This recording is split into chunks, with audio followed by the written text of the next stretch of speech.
inspiração. Que, aliás, mediunidade, num dos livros muito interessantes do André Luiz, Nos Domínios da Mediunidade. André Luiz, como mentor, ele sai em estudos analisando a sensibilidade da alma, porque todos os fatos que ocorrem no nosso dia a dia, ela está relacionada a esse intercâmbio espiritual, porque se os espíritos disseram a Kardec que os espíritos desencarnados influenciam a nossa vida muito mais do que nós imaginamos, mas em última instância quem toma a decisão final e sabe aquilo que deve fazer somos nós. Os espíritos influenciam, mas sou eu que tomo a decisão se faço ou não faço. Eles podem estar me insuflando a cometer um crime, mas eu não preciso necessariamente, porque ele está me influenciando, eu vá cometer um crime, porque quem vai responder? Ele responde, mas eu vou responder, porque quem praticou o ato fui eu. Então André Luiz, no Mecanismos da Mediunidade, Domínios da Mediunidade, são dois livros fantásticos, que todo espírita, para entender mediunidade e sensibilidade da alma, precisa estudar. Ele mostra um fato, esse fato é muito interessante, porque a todo instante existe uma correlação desse intercâmbio entre encarnado e desencarnado, consciente e inconsciente.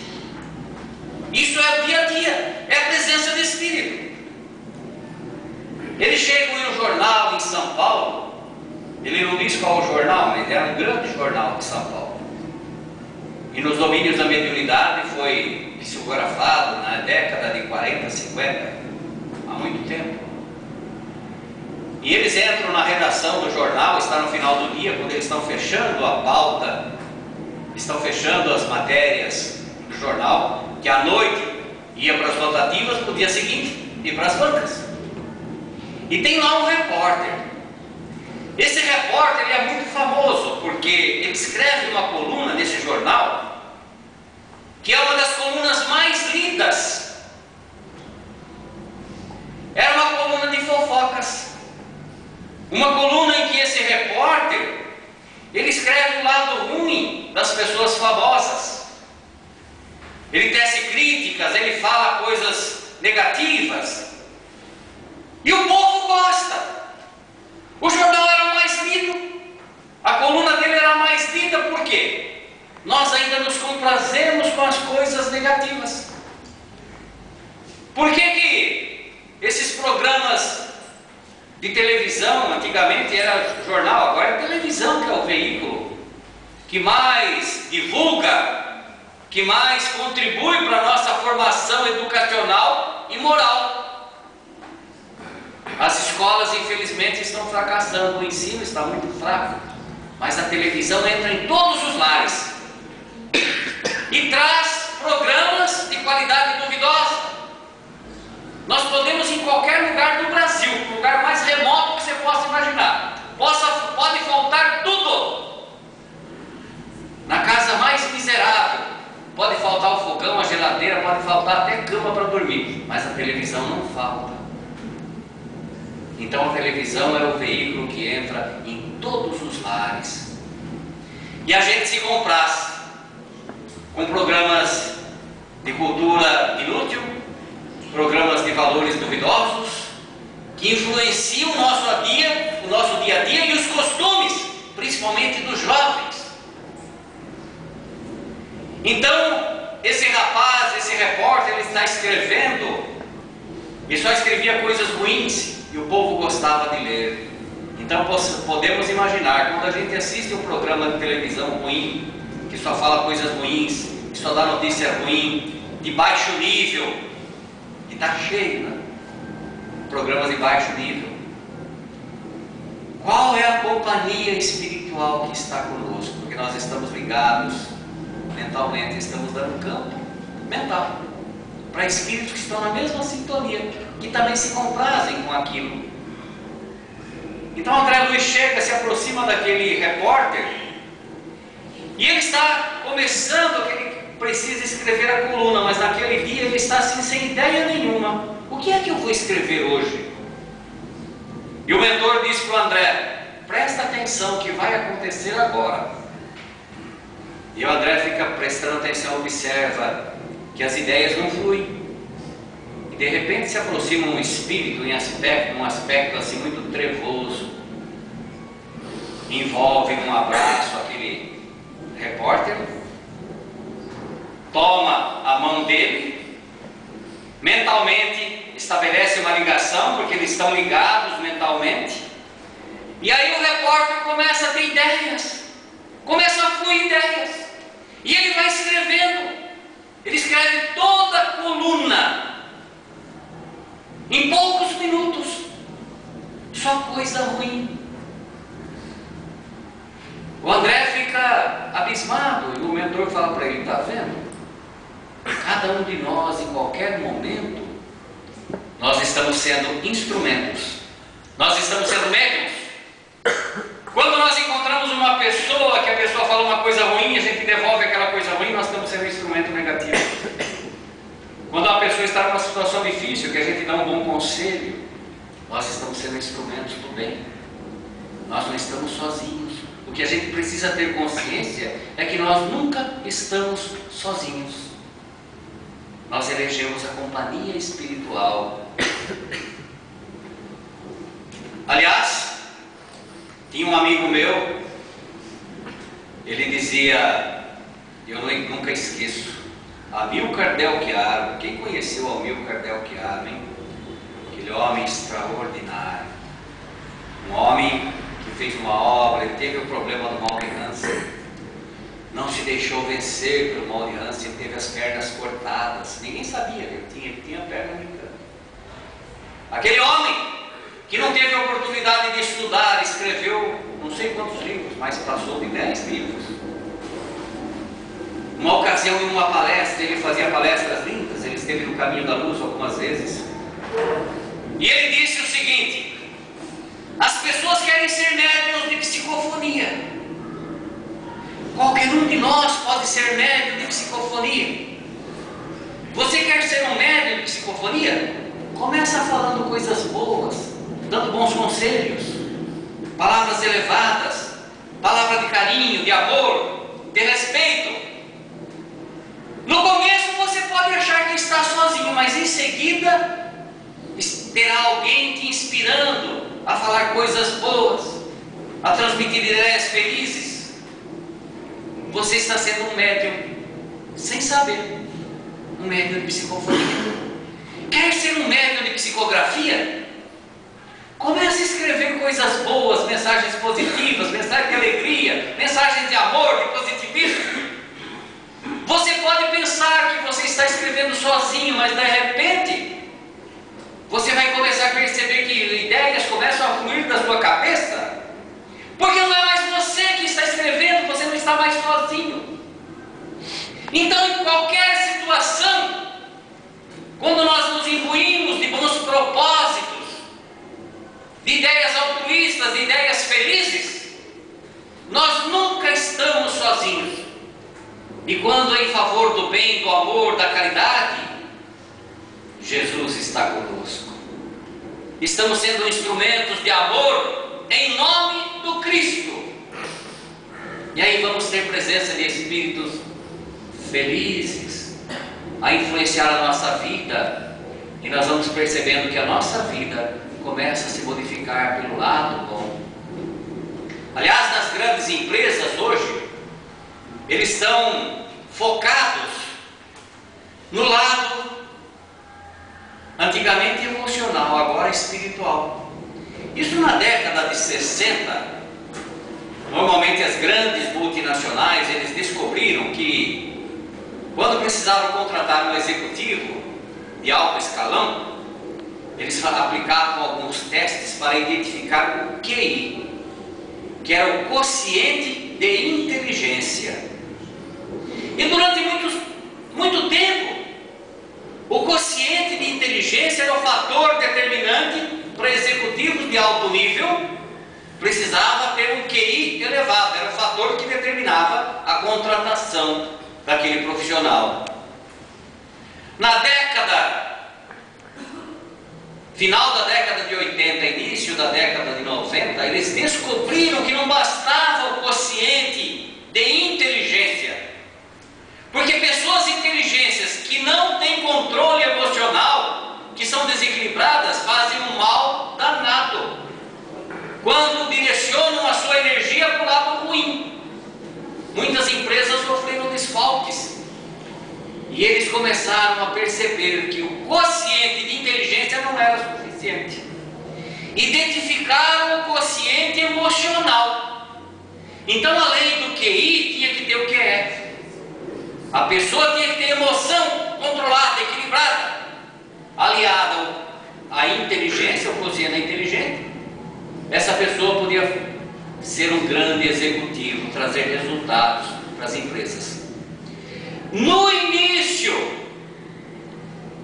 do século XXI, nós tivemos uma nova surpresa. As empresas descobriram, essas grandes multinacionais descobriram que não bastava o QI e o QE. Tinha que ter também o profissional adequado, além do quociente da inteligência, do quociente emocional, tinham que ter o SQ, como eles dizem lá nos Estados Unidos, o spiritual quociente, ou quociente espiritual. O que significa esse quociente espiritual? É a intuição, é a inspiração. Porque hoje, o mundo globalizado, internet, computação, um executivo de uma grande multinacional, de uma grande empresa, ele analisa diversas alternativas e toma a decisão em fração de segundo. São várias alternativas e todas elas se apresentam positivas, mas ele tem que ter esse fator espiritual, a inspiração e a intuição aprimorada para ele identificar: esta é a melhor. Um homem que era flagrante essa intuição, a inspiração, que é o quociente emocional, foi o ex-presidente da TAM, comandante Amaro Bolim. Aquele homem, ele tinha uma intuição, uma inspiração, ele analisava os diversos quadros de alternativas e ele falava: essa é a melhor, em fração de segundo. Então hoje as empresas, elas procuram, aplicando o executivo, o profissional que passa num teste, que é submetido a um teste. Nesse teste os psicólogos fazem diversas perguntas e através dessas perguntas eles identificam a pessoa que tem um quociente espiritual mais aprimorado, que é a intuição, que é a inspiração, e contratam. Então nós espíritas estamos na frente, porque nós já temos conhecimento. A gente trabalha já o lado espiritual, da sensibilidade da alma há muito tempo. Então nós temos a oportunidade de sair na frente. Isso é uma coisa boa. É por isso que se diz que quando nós estamos fazendo a vontade de Deus, nós somos felizes. E nós fomos criados para ser felizes. Uma pessoa que está de mal da vida, uma pessoa contrariada, negativa, uma pessoa que não deseja o bem, que sente sentimento de inveja, de rancor, de mágoa, que se entrega à maledicência, é uma pessoa que não consegue ser feliz. Ela tem momentos, às vezes, até de aquele prazer mórbido, quando tem alguém que ela sente inveja. Ai, aquele vizinho comprou um carro novo, mas bateu o carro. Ela não ganhou nada com isso, mas ela sente aquele prazer mórbido de ver que o outro quebrou a cara. E não vai ser feliz, por quê? Está envolto nesse emaranhado de energias negativas mentais, dando campo e tendo presença de espírito negativa. A pessoa não vai para frente, não é feliz, está sempre doente, porque essas coisas nós somatizamos. Pensamento é energia, e nós somatizamos. O nosso corpo físico sofre as consequências. É a pessoa que tem a úlcera, tem a gastrite nervosa. Essa história de gastrite nervosa é uma coisa triste, porque a pessoa fala assim: Eu tenho uma gastrite nervosa. Tem alguns que falam até com prazer, nossa, como se fosse uma grande coisa. Mas não é a gastrite que é nervosa, é a pessoa que é nervosa. Ela adquire a gastrite porque é nervosa. O que nós precisamos é nos harmonizar, é buscar pensamentos felizes, nos ligarmos aos bons espíritos, termos presença de espíritos que nos trazem ideias felizes, e nós vamos ser felizes. E quando nós nos postamos nessa sintonia vibratória, mental, de alegria, de positivismo, nós somos felizes e estamos fazendo a vontade de Deus, porque estamos sendo instrumentos do amor do Cristo. Nós estamos sendo instrumentos mediúnicos, sem perceber, em favor do bem. Esse que é o grande lance da vida, é a gente acordar com alegria, abençoar a vida, porque viver é uma grande oportunidade, é uma oportunidade evolutiva, porque nós somos espíritos imortais e o nosso destino é a perfeição.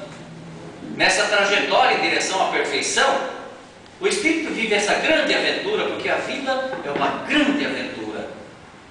Nós caímos, levantamos, sorrimos e choramos, amamos, odiamos, perdoamos, seguimos em frente, morremos, renascemos de novo. Assim é a lei. E cada existência, de tombo em tombo, de queda em queda, o espírito vai aprendendo, ou pelo amor, ou pela dor, e vamos evoluindo. Infelizmente, a maior parte de nós ainda espera a visita da dor, porque ainda não aprendemos a amar suficientemente. Então a dor vem nos visitar. O Chico dizia que ele fazia uma comparação, como se ele fosse o boi do carro de boi. Quem é do interior, da época antiga, lembra o que era um carro de boi? Quem não sabe, eu vou falar. Carro de boi era como se fosse uma carroça toda feita de madeira, a roda era de madeira, aquela roda cantava, ela rangia, porque ela girava nos gonzos, e a madeira ela vai criando assim uma condição que ele faz como se fosse um gemido, um lamento. E o caipira fala, o meu carro de boi canta, a roda que gira e emite aquele som. Um carro de boi, ele é tocado por uma parelha de boi. O boi ele tem uma força extraordinária. Você atrela uma parelha de boi e pode pôr a carga que você quiser em cima do carro de boi. O boi leva embora. Ele vai devagarinho, mas ele tem uma força extraordinária. Só que é um animal preguiçoso, indolente. Se ele vê uma moita de capim, ele para pastar. Aí entra em cena o condutor. O condutor normalmente ele tem um chucho com um ferrão na ponta. A hora que o boi para pastar, ele dá uma cutucada, o boi sente a dor, anda. O Chico falava, eu sou o boi do carro de boi. Se não fosse Emmanuel com o chucho toda hora me cutucando, eu também não andava. Eu costumo dizer o seguinte, nós espíritas também somos que nem o boi do carro de boi. A gente de vez em quando encontra uma moita de capim verde, a gente para, a gente se distrai no meio do caminho, aí vem a dor. A dor é o chucho que nos faz andar, que vem nos cutucar. Vem os nossos obsessores nos cobrar dívidas do passado. E nos cutucam, e vem a dor. E a gente caminha pela dor, porque ainda não aprendemos a amar. Então, o ser humano, na condição que nós somos espíritos imortais, nós somos uma centelha divina, originada do próprio Criador. Jesus disse, vós sois deuses, fareis o que eu faço e ainda mais. Nós temos o DNA do Criador.